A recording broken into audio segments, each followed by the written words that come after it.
Welcome back to the Armchair Verdict, and welcome if it's your first time here. Huge news announced in the last few hours, and that news is the rematch of Ben the Surgeon Whittaker versus Liam the Sheffield Better BF Cameron. The first match was very controversial, as many of you will remember. It took place in October in Saudi Arabia, and it was a great little scrap up until the fifth round when it was stopped prematurely. The two men had a come in together, ended up going over the ropes and landing outside of the ring.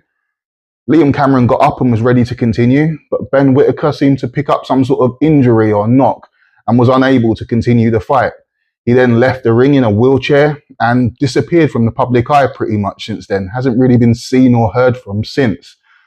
There have been some suggestions from some quarters that Whittaker quit or exaggerated the injury, was really well enough to continue, but looked for a way out. I wasn't sure if we were going to get this rematch, so the fact that it's been announced and it's signed and sealed has me really excited and I'm buzzing. It's going to take place on Easter Sunday, the 20th of April in Birmingham, and there's a lot of unanswered questions which are going to be answered on that night. Now, from Ben Whittaker's perspective, I'm pleased that he took the fight. It shows great heart, and I'm glad he stepped up to the plate and wants to put this to bed once and for all. The press conference did take place earlier and I've watched it. I'm not a body language expert or a psychologist, so it's hard to read into these things too much. He did appear a little nervous and a little more reserved and less brash than he usually is, but that could mean anything. He might just be locked in and not playing any games, so who knows what it means.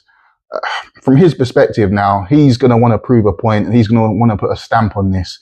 There's a lot of people that have labelled him a quitter, Ben Whittaker, a hype job, saying he got fraud checked.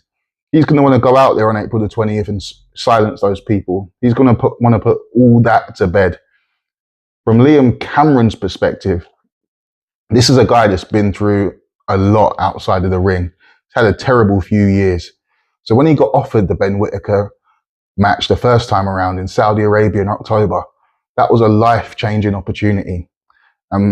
The momentum of the fight was shifting in the fourth and the fifth round towards him. He will feel like he was on his way to the biggest victory of his career.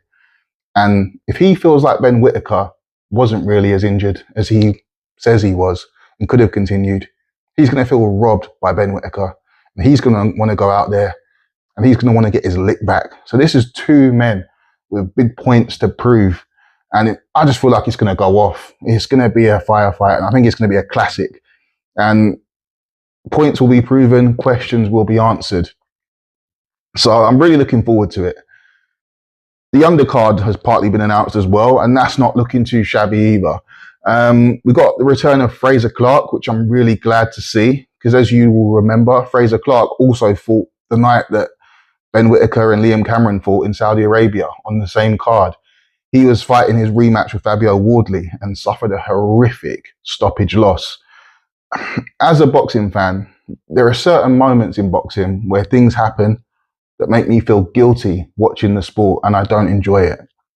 Seeing Fraser Clark getting stopped by Fabio Wardley the way that he did, I didn't enjoy that. You know, you cheer or you scream at certain moments, but that, I was just shocked. My jaw dropped and I couldn't believe what I was seeing. My initial thoughts were, I hope he's okay. He was hanging onto the ropes, took a big couple of shots. His jaw was doing an unusual movement and it looked like he was having some sort of seizure or stroke, and it wasn't pleasant to see. So I'm glad to see he's in good spirits, in good physical and mental health, and he's getting back to it, and hopefully he can rebuild his career from here. Fraser Clark's in with Ebenezer Tete, who's fought Daniel Dubois in the past a few years ago. He's most recently fought in December against Dillian Whyte, where he was stopped in the 7th round.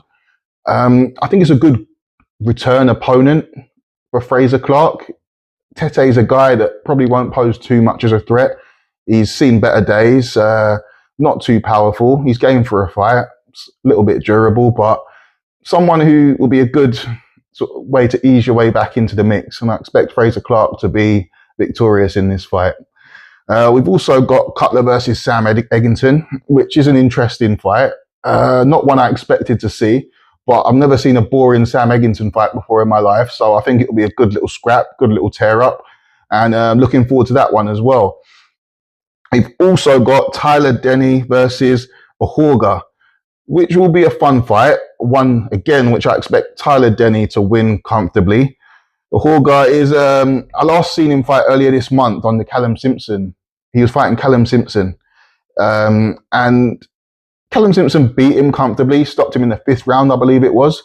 But in the build-up to the fight at the press conference, Whittaker appeared like a guy who was a bit of a character, not short on confidence, quite outspoken. On fight night, he walked down to Buffalo Soldier. He was wearing sort of army fatigues and a beret, had quite a good following. The crowd was behind him. So he's someone that will bring the energy and will make for some fun moments in the pre-fight press conference and stuff like that. Also his fighting style, he's very come forward. He went out on his shield against Callum Simpson. He didn't shy away. He tried his best, and yeah, he'll bring the action. He'll bring the energy. So all in all, so far, it's looking like a solid card, and I'm looking forward to it. But what do you guys think? I mean, who do you think is going to come out victorious in the main event? Do you think Ben Whittaker is a hype job and he probably should have swerved this rematch and had a few rebuilding fights before he went back in with Liam Cameron? Or do you think it was just an off night for Ben Whittaker and he's going to do a job on Liam Cameron and it's going to be easy pickings for him and he's going to prove everyone wrong?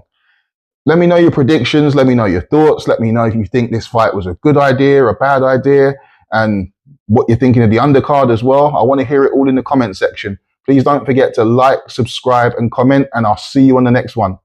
Peace.